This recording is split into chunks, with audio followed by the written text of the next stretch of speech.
Hola, este es el seminario virtual de Claxo 1509, cuyo título es Epistemologías críticas y metodologías postcoloniales en contexto, genealogías, procesos, temas y materiales. En esta primera clase lo que queremos es contarles básicamente la estructura que tendrá todo el programa, además de las razones por las cuales se articuló y se organizó de ese modo los contenidos.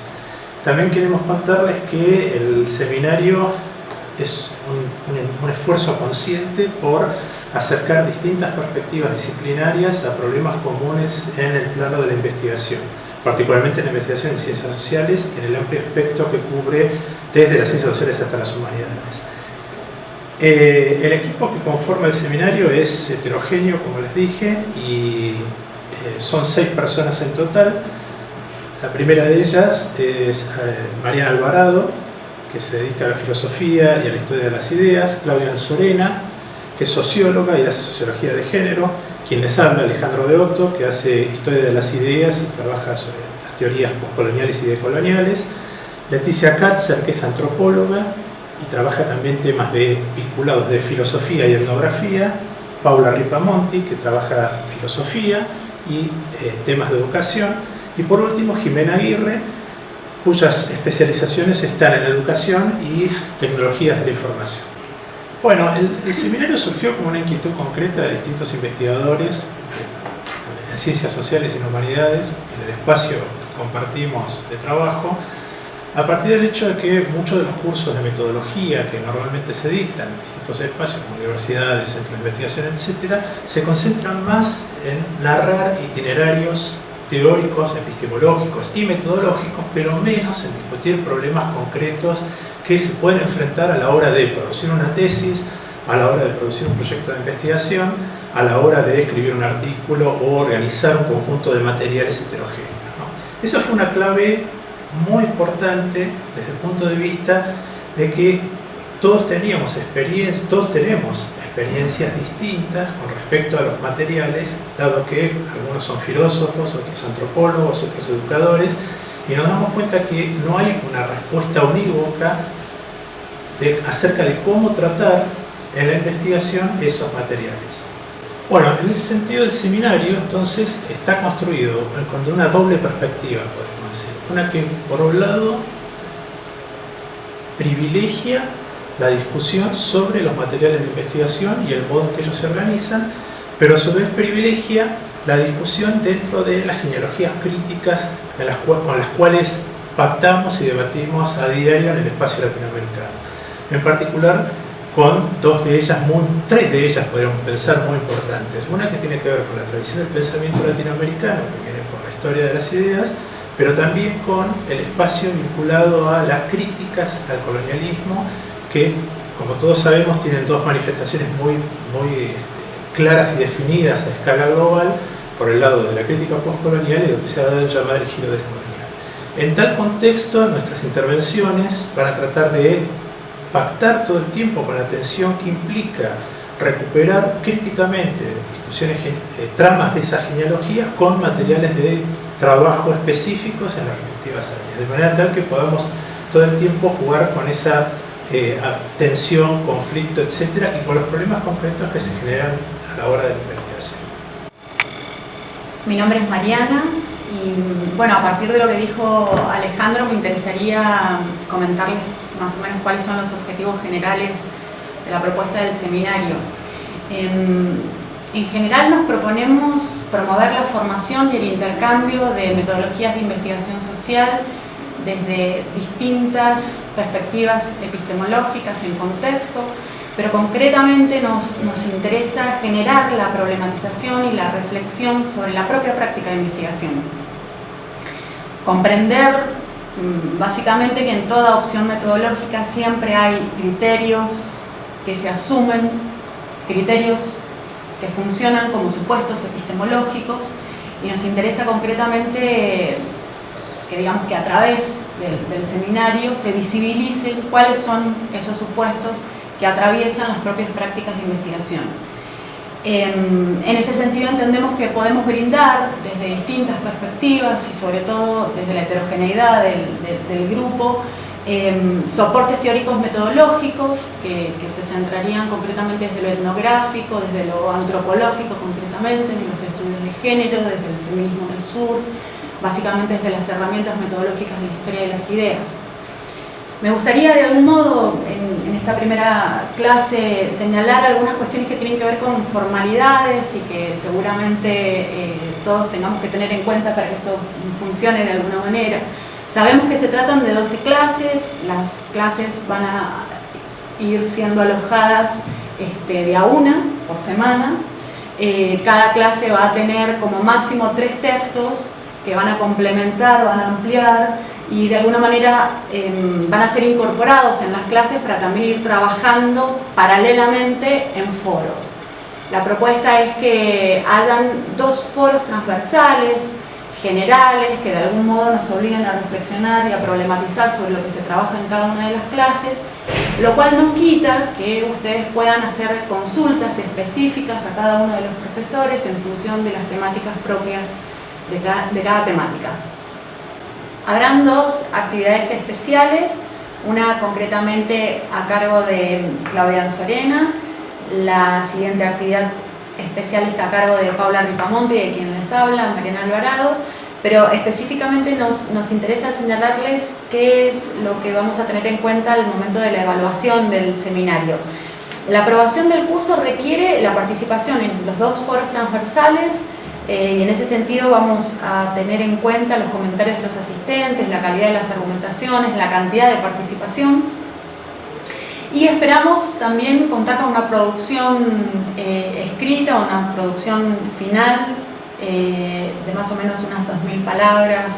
de extensión, luego indicaremos algunas formalidades, en donde ustedes puedan dar cuenta de cómo introducir algunas de las perspectivas en el propio proyecto de investigación, o bien cómo introducir algunos materiales, algunas herramientas, técnicas, enfoques en las propias prácticas de investigación, pero desde las tensiones epistemológicas y las fisuras metodológicas que el mismo seminario pudo haberles generado.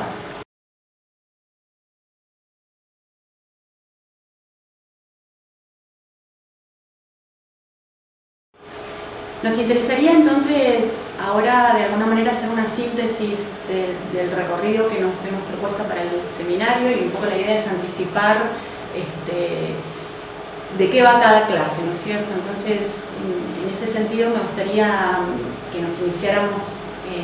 en esta segunda clase, en la síntesis de esta segunda clase, en la que propongo de algún modo explorar, o pretendo de algún modo que entre todos exploremos los aportes de la historia de las ideas. Y para eso sugiero situarnos en una escena en México, concretamente en 1974, que es el lugar en donde se juntan un grupo de expertos, entre los que cuentan Leopoldo Sea, Francisco Miró Quesada, el colombiano Javier Ocampo, estaba Arturo Andrés Roig, entre otros, y fueron ellos convocados por la UNESCO concretamente para discutir el temario que luego desarrollarían en una obra titulada América Latina en sus ideas. Me interesa concretamente esa escena inaugural en la medida en la que se pueden pensar a partir de esa escena 3 cuestiones concretas. Una línea sería qué significa que a fines del siglo XX se reconozca internacionalmente a un grupo de pensadores como expertos en un campo específico. La segunda línea tendría que ver con cuál es la particularidad o la especificidad de esas ideas en América Latina. Y luego una tercera línea de problematización sería en qué medida es que en esas ideas los pueblos latinoamericanos se autorreconocen como libres, emancipados y autónomos. El hecho es que algunos años después, ya en 1982, el Centro de Estudios Latinoamericanos de la Universidad Católica de Quito convoca a lo que ya se conocía como el Comité de Historia de las Ideas a reconfirmar las herramientas, los aportes metodológicos sugeridos unos años antes. Entonces, lo que haríamos sería tomar estos aportes de aquel momento en México, retomar las recomendaciones hechas luego en el 82, en tanto que allí aparece la radicalización de la crisis, podríamos decir, de lo que se conoce como filosofía de la conciencia, que ha sido caracterizada por la modernidad como filosofía del sujeto, pero además y concretamente porque allí es donde aparecen las pautas metodológicas que contribuyen a orientar los estudios de la historia de las ideas. Entonces, para tener más o menos idea de cuáles serían los recorridos, ¿no es cierto?, de estos aportes, de estas recomendaciones a las que vamos a aludir y sobre las cuales vamos a pensar, podríamos formular algunas preguntas que la clase intentaría recorrer. Estas preguntas parecen en principio ingenuas,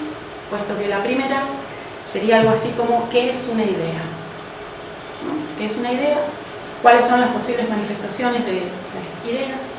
¿Cómo es posible acceder a la materialidad de las ideas? ¿Qué tipo de tratamiento habría que conferirles a las ideas? Es decir, ¿cómo historiamos o cómo historiar ideas? ¿Cuáles son las posibilidades de hacerlo disciplinarmente? O en todo caso, ¿en qué medida es posible desbordar las disciplinas para historiar las ideas desde otro lugar, desde otros criterios, en otros marcos? Y de algún modo, ¿cómo podrían vincularse con nuestro presente esas ideas, aquellas ideas, y en qué medida les cabría un poder transformador? En este sentido, ¿cómo determinados discursos se vinculan con un pasado remoto y suponen de algún modo alguna transformación futura, ¿no? Entonces, me gustaría, veremos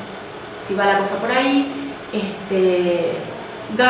José Gauss nos propone algunos recorridos, algunas respuestas, entre las que vamos a referirnos a la noción de invención, a la noción de cuerpo de expresión, a la noción de hermenéutica en todo caso, y comprensión conjetural, y seguramente también nos situaremos desde la perspectiva de Arturo Andrés Roig para pasar de algún modo a la siguiente clase, que es sería la clase número 3, en la que me gustaría referirme específicamente a los procesos que me llevaron a pensar que ciertas prácticas de lectura y escritura implican inevitablemente una referencia textual, intertextual y contextual para poder pensar las ideas en Latinoamérica, pero esta vez situadas en los cuerpos de mujer. Así es que allí habrían concretamente dos figuras de dos mujeres latinoamericanas, una peruana y una argentina, en el marco de las cuales vamos a pensar los aportes de la historia de las ideas.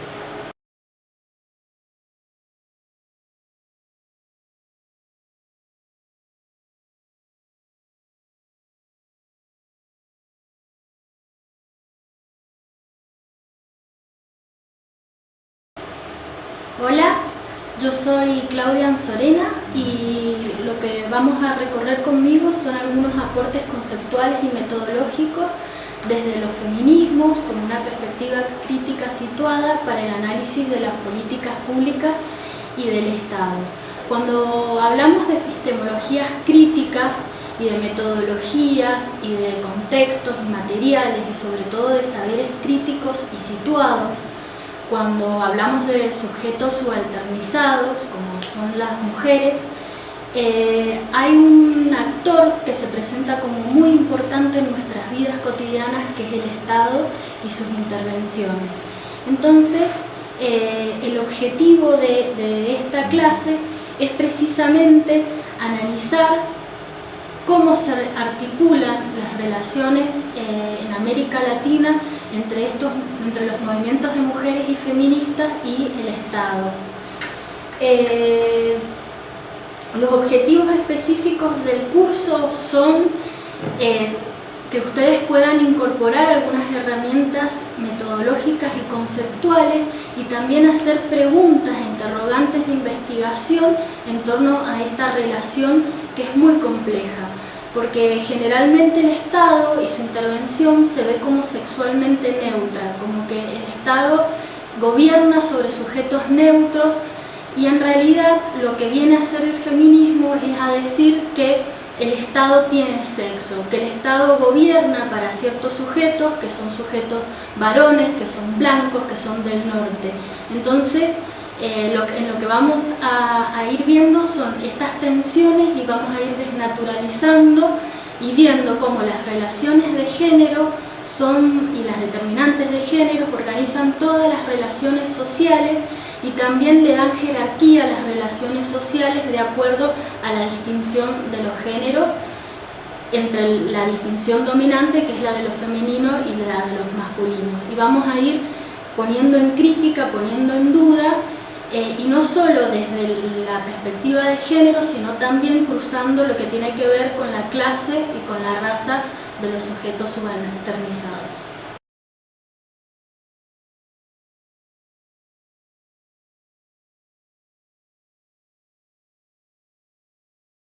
Bueno, mi nombre es Paula Ripamonti y en el marco de este seminario he propuesto 2 clases. Una se titula La historia oral o historizar la memoria.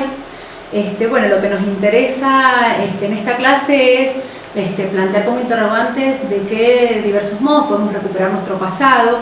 de qué diversos modos puede volverse citable nuestro pasado, y si es posible una escritura de la historia que dé cuenta y que articule una escritura de la memoria y que recupere fundamentalmente las singularidades.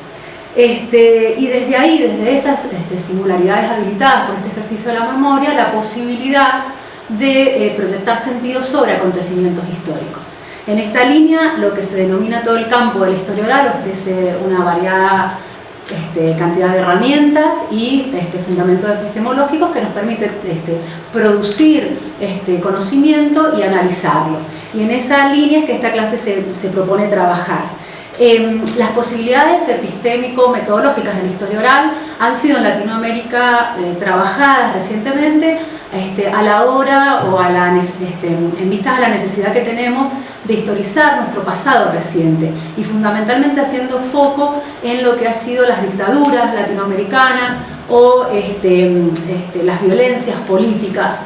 que han habido en nuestro continente. Y entonces la historia oral puede habilitar esas miradas, pero siempre recuperando las experiencias, las percepciones y las subjetividades en juego. Así es que bueno, en primer lugar con nuestra clase vamos a plantear un marco conceptual acerca de los desafíos de la escritura de este tipo de historia. Vamos a recuperar el potencial de categorías como la de comprensión, memoria, testimonio, experiencia, la tensión entre memoria y olvido, y en este marco se va a recortar lo que va a ser el testimonio y las entrevistas como herramientas. Fundamentalmente a nosotros lo que nos interesa es ver en la escritura y en la problematización cómo se tensionan nuestros propios vínculos con los acontecimientos y con los sujetos que están hablando. Y en esta línea hablamos de las relaciones entre compromiso y distanciamiento que se ponen en juego a la hora de problematizar y escribir esta historia. Así es que bueno, lo que proponemos es ver cómo problematizamos, cómo podemos producir información y cómo podemos trabajar categorial y analíticamente a partir de esa información. Bueno, la otra clase que propongo en el marco de este seminario se titula Investigar las prácticas, narrativas, identidades y alteridades. Bueno, aquí hacemos foco en lo que se denomina la investigación narrativa, que se inicia con el giro hermenéutico que se opera en las ciencias sociales y en el marco de discusiones y confrontaciones con paradigmas de corte positivista de investigación en educación. Y en este caso lo que nos interesa es rescatar algunos aportes que vienen desde la antropología cultural, que plantean la cultura como texto, y en ese sentido se incluye la subjetividad como condición de construcción del conocimiento social. Y entonces en esta línea encontramos a la investigación narrativa no tanto como una forma de recopilación de datos, sino como un modo de abordar la realidad social que intenta aproximarse a la forma en que los seres humanos experimentan, sienten, significan la realidad. Desde esta manera, lo que a nosotros nos interesa es ingresar a la experiencia vivida, pero sobre todo los desarrollos que hay en el campo de la educación en esta línea. En Latinoamérica se ha venido trabajando en investigación narrativa en educación en esta última década, pero un problema que se presenta en el campo de la investigación concreta es, una vez que trabajamos o que tenemos los textos, cómo trabajarlos, cómo analizarlos. Entonces la clase también se para en cómo puedo hacer para pensar a partir de esos textos que dan cuenta de experiencias vividas y cómo ese abordaje puede convertirse en un saber práctico que pueda ser traducido a distintos contextos educativos, sin pretender generalizaciones, sino recuperando la subjetividad, las experiencias personales y ver en qué medida eso pueden proyectar significación en determinados campos, en determinadas instituciones, en determinados espacios. Así es que lo que a nosotros nos interesa es trabajar básicamente cómo puedo plantear un diseño de investigación narrativa, cuáles son las estrategias de indagación, de análisis categorial, cómo es posible triangular datos y fundamentalmente cómo trabajo en la emergencia de las significaciones. Así es que las posibilidades de redacción de los informes de investigación también son una preocupación de la clase y vamos a poner en discusión, por ejemplo, cómo se hace esa escritura y cómo se puede romper con determinados estándares que a veces plantean en las tesis o en los informes finales de investigación y ver cómo podemos no traicionar el enfoque en la escritura final de esos trabajos.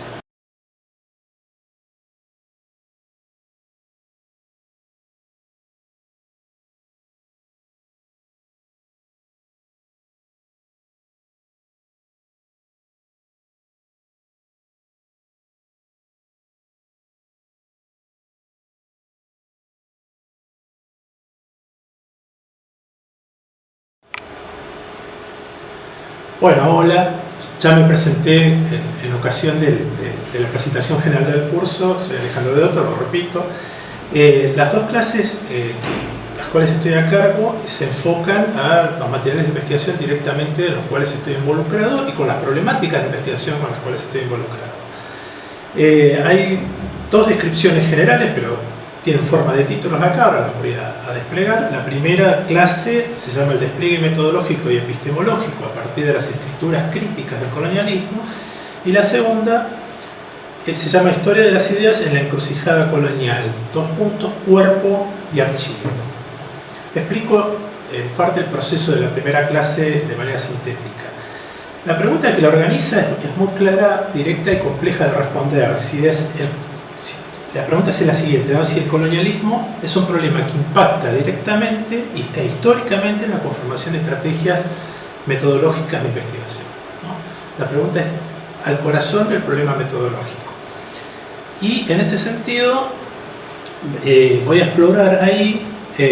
intervenciones en el pensamiento latinoamericano que convergen en las dos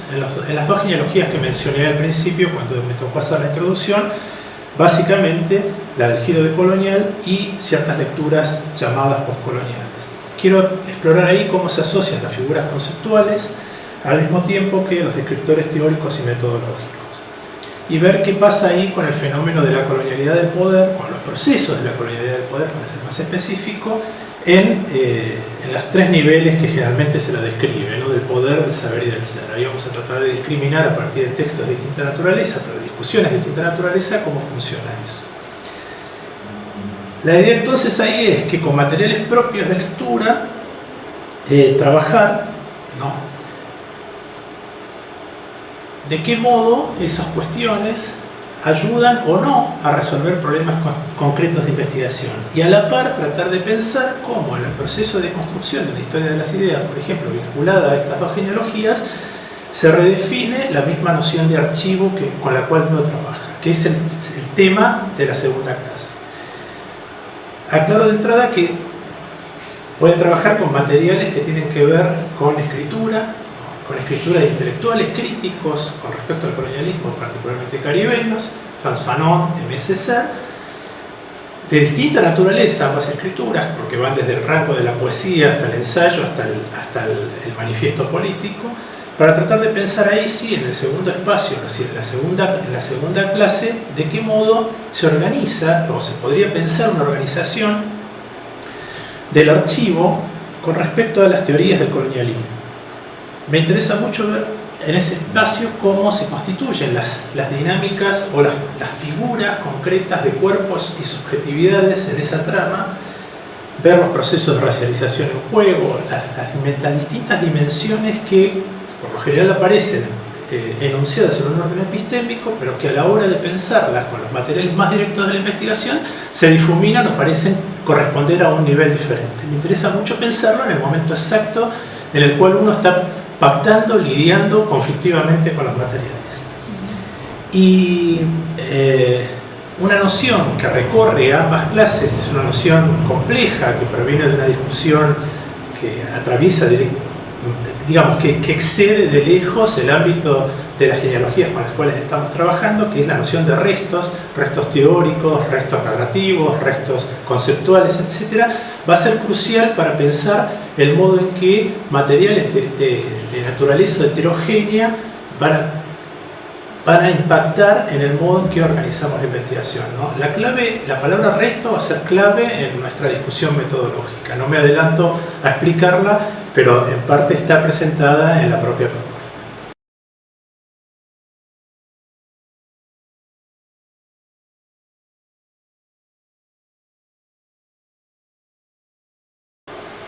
Hola, mi nombre es Jimena Aguirre, yo estoy a cargo de la clase Etnografías Digitales Emergentes, Debates Epistemológicos y Metodológicos. La propuesta de esta clase versa sobre el análisis y reflexión acerca de las epistemologías y metodologías vinculadas a Internet. El desafío incluso más interesante, creo que de esta propuesta, es pensar el rol de las ciencias humanas y sociales vinculadas a la web, es decir, ahora conocidas conceptualmente como ciencias humanas y sociales digitales. La idea es profundizar en algunos estudios latinoamericanos que retoman conceptos como epistemografía interactiva, etnografía digital, narrativas hipertextuales. Los invito a bucear sobre esta propuesta, que creo que es, como decía, en un momento desafiante e interesante para aquellos investigadores vinculados a las ciencias sociales.